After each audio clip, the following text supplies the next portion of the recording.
morning. Welcome to Breakfast with Rachel Burden and Chris Mason. Our headlines today. Closing in on the capital. The Taliban now control all the key cities of Afghanistan except Kabul.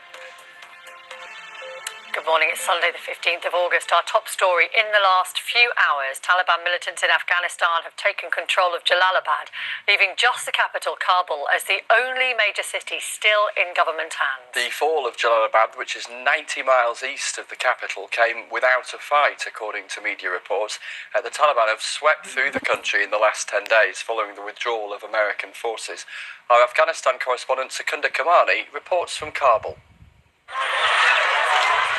This is the very centre of Kabul. Thousands who have fled fighting across the north now live in these miserable conditions.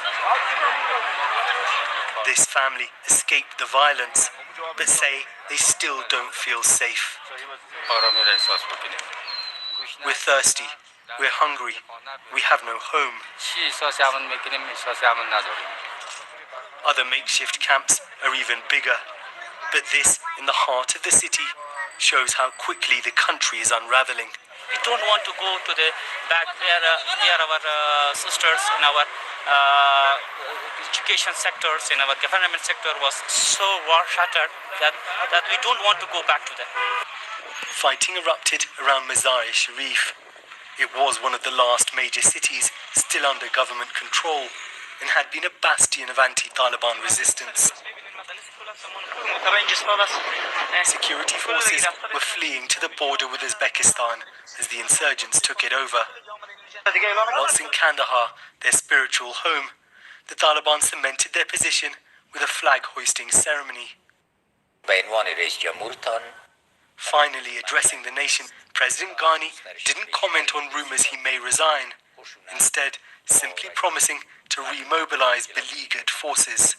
For now, for many people here in Kabul, life is continuing more or less as normal.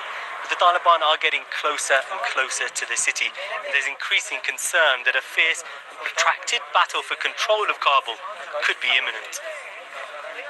The speed of the Taliban's advance has led to the US and UK together deploying more than 5,500 troops to Afghanistan to repatriate their citizens and many of their embassy staff.